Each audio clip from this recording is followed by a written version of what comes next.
हाय, कैसे हैं आप लोग। आशा करते हैं कि ठीक होंगे। हम लोग यूरोप में राष्ट्रवाद का ऑब्जेक्टिव क्वेश्चन आंसर डील कर चुका था। आज हम लोग यूरोप में राष्ट्रवाद का सब्जेक्टिव क्वेश्चन आंसर डील करेंगे। तो चलिए समय न गवाते हुए स्वागतम है आपके अपना ही चैनल शिक्षा दीप। राष्ट्रवाद क्या है, पहला क्वेश्चन है राष्ट्रवाद क्या है। ठीक है, आता है 2 नंबर में क्लास 10th में। राष्ट्रवाद क्या है, तो राष्ट्रीय चेतना का उदय राष्ट्रवाद कहलाता है। राष्ट्रीय चेतना का उदय क्या कहलाता है, राष्ट्रवाद कहलाता है। राष्ट्रवाद यह एक ऐसी भावना है जो किसी भी राष्ट्र में भौगोलिक, राजनीतिक, सामाजिक परिवेश में रहने वाले लोगों में एकता की वाहक बनती है। ठीक है, ओके।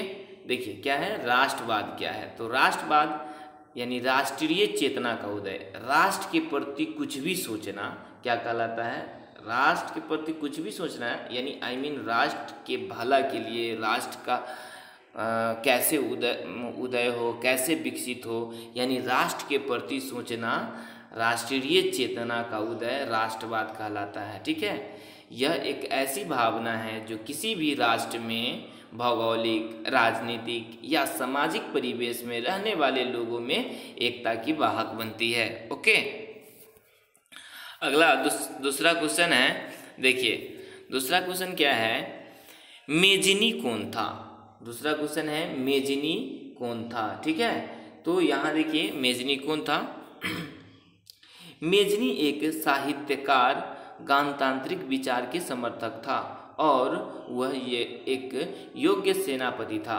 उसने इटली के एकीकरण में महत्वपूर्ण भूमिका निभाया था। मेजनी कौन था, तो मेजनी एक साहित्यकार, गणतांत्रिक विचारों के समर्थक थे और वह एक योग्य सेनापति थे। उसने इटली के एकीकरण में महत्वपूर्ण भूमिका निभाया था।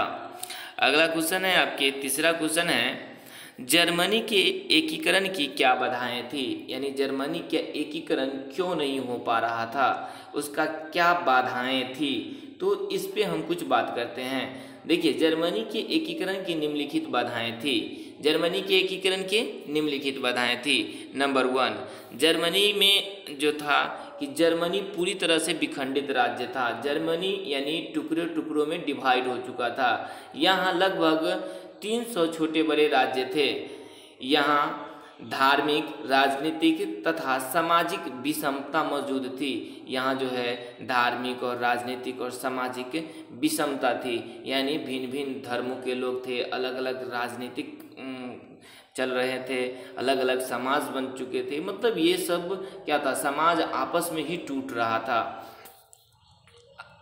अगला है चौथा, यहाँ परासा जैसी शक्तिशाली राज्य अपना अधिकार जमा रखा था। वहाँ जो है यूरोप में परासा जैसे शक्तिशाली राज्य जो है इटली पर अपना अधिकार जमा रखा था।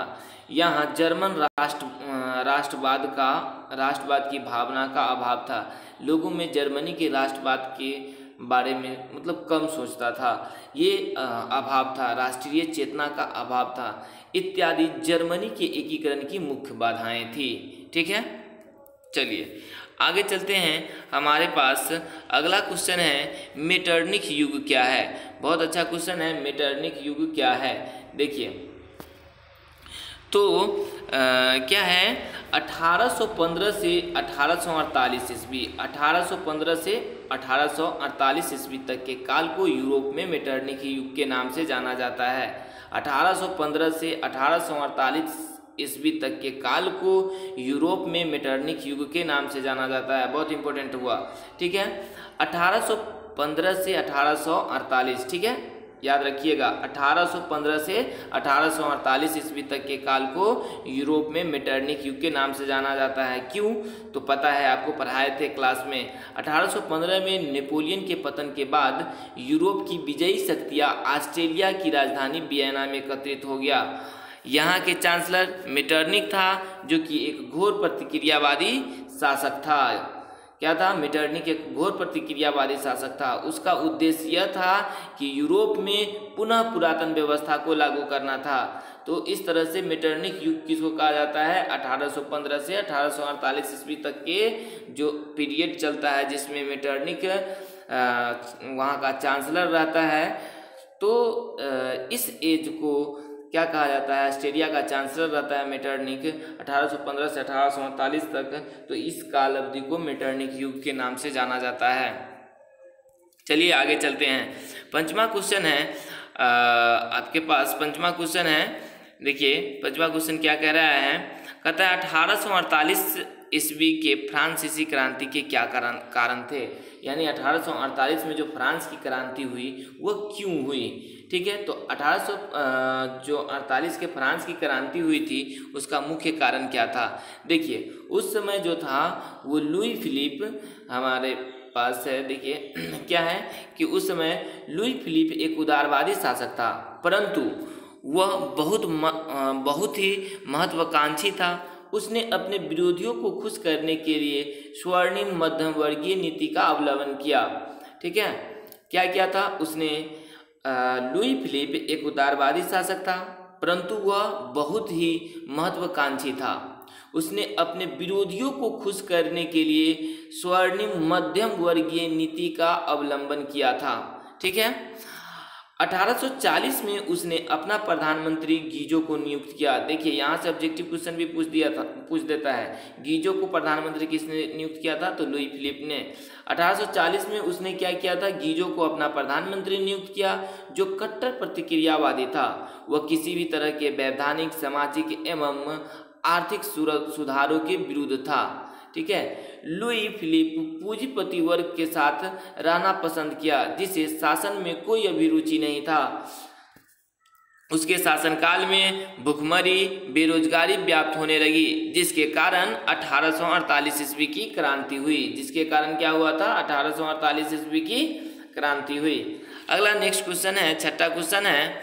देखिए क्या कहता है, इटली जर्मनी के एकीकरण में ऑस्ट्रिया की क्या भूमिका थी। इटली और जर्मनी के एकीकरण में ऑस्ट्रिया की क्या भूमिका थी। तो देखिए इटली एवं जर्मनी के एकीकरण में ऑस्ट्रिया सबसे बड़ी बाधा थी।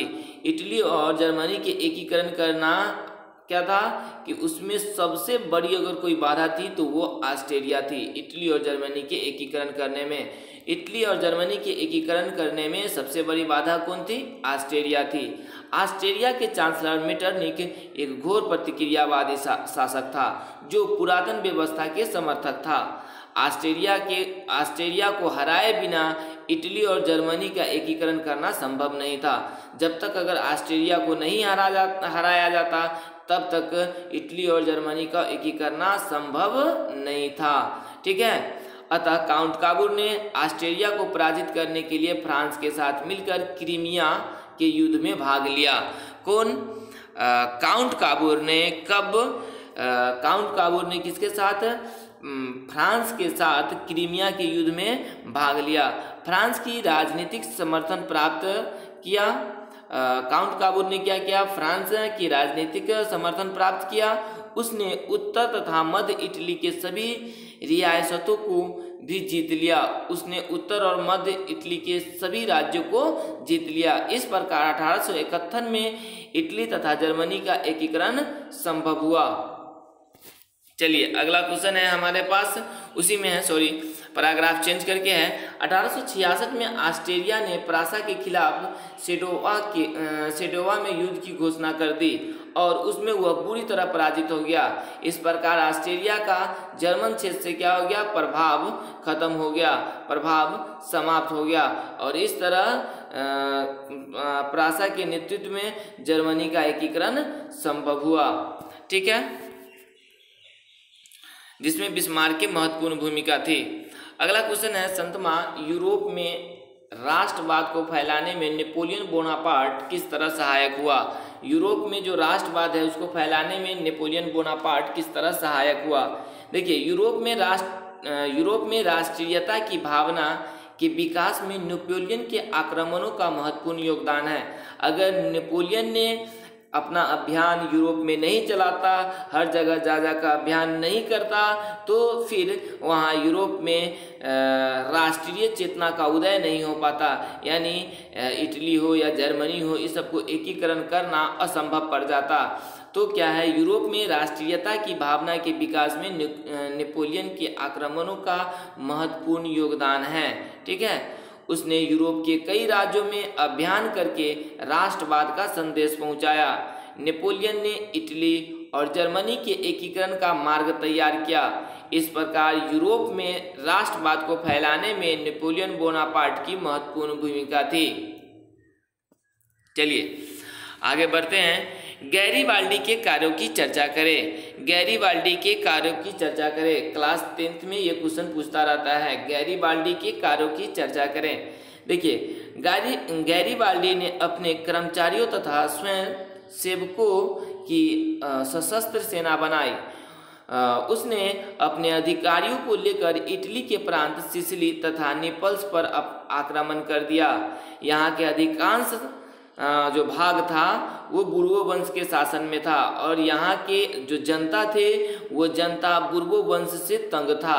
यहाँ की जनता किससे? बुर्बो वंश से तंग था और यहाँ जो है बुर्बो वंश का शासन चल रहा था उस समय।